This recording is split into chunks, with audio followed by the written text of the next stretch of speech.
Hello, this is Rod Ovid with another Take 5. We bring these 5-minute studies to you Monday through Saturday on this, our Facebook page for Rod Ovid and for Logos Institute of Biblical Studies, and we've really enjoyed this ministry. We are so happy to get all the notices that we have from many of you saying how much they bless you, how much you enjoy them, how you're sharing them with others. Now, I want to look at a passage today in Luke 5, verses 12 through 14, a familiar story, but I want to look at a few idiosyncrasies here and perhaps draw a few conclusions. While Jesus was in one of the towns, a man came along who was covered with leprosy. When he saw Jesus, he fell with his face to the ground and begged him, "Lord, if you are willing, you can make me clean." Jesus reached out his hand and touched the man. "I am willing," he said, "be clean." And immediately the leprosy left him. Then Jesus ordered him, "Don't tell anyone, but go show yourself to the priest and offer the sacrifice that Moses commanded you for cleansing." And immediately the leprosy left him. Then Jesus ordered him, "Don't tell anyone, but go show yourself to the priest and offer the sacrifices that Moses commanded for your cleansing.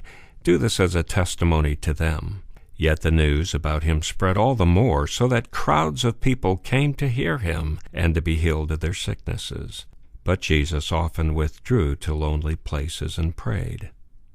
Now in Palestine there were two kinds of leprosy. There was one that was rather like a very bad skin disease. It was the less serious of the two, and that's not what we're talking about here. This was the serious type. This is the one that would start with a small spot and start eating away flesh, and many times leave the poor person with only a stump of a hand or a leg. It would literally be a living death. And this man needed to be changed. And he was supposed to actually be outside the camp. We know from Leviticus that they are to go around and say, "Unclean, unclean." And in many ways, the psychological impact of this disease is just about as bad as the physical. They're left isolated and alone, ostracized. No town, no family, no friends. Alone to suffer in their ailment. And we believe that this man sort of broke rank and approached Jesus, perhaps got too close. In fact, he must have gotten real close because Jesus was able to reach out and touch him. So we have him breaking the law, but then so did Jesus. It says he touched him before he even healed him, which I always find amazing. In many ways, it's a picture of what Jesus does with our sin, huh? He who knew no sin became sin for us. I love that picture. Jesus gets his hands dirty. In the Old Testament, there is a saying that God bears his arm, and what that really means is he shows his arm, he rolls up his sleeves. God gets his hands dirty, he gets involved. And Jesus was that way. He rolled up his sleeves in his ministry. He bared his arms that he might touch us and heal us. But there's something very interesting in this passage I want us to note, and it's the last verse. We see in 15 that many heard about this, and they came out, they flooded out. They just came by thousands. And then we're told, but Jesus often withdrew to lonely places and prayed. And we read that and we say, oh, isn't that lovely? Jesus likes to get off alone with his Father, and that's true. But the thing that's unique here is that the normal New Testament word for withdrew is not the word used here. The only time in the New Testament this other word is used, it's hupokoreo.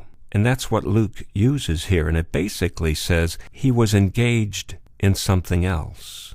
He was inaccessible.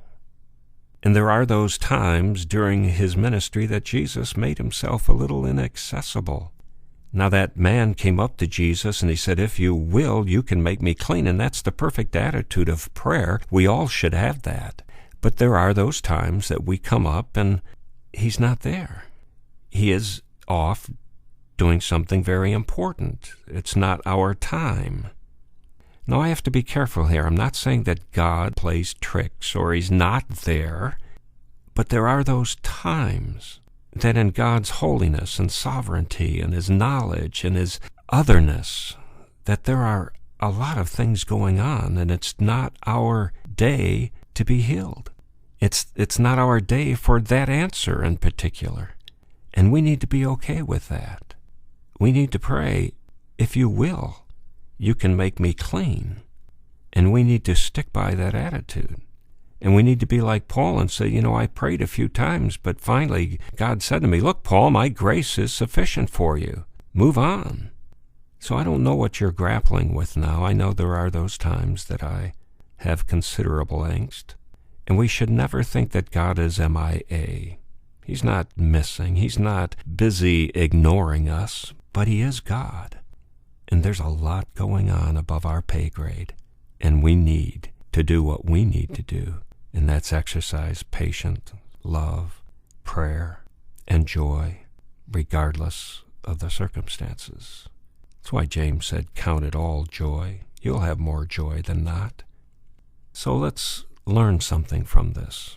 Let's learn that our job is to petition God. Our job is to be engaged with him, and then to wait, and to know beyond the shadow of a doubt he loves us, and he has our best in mind.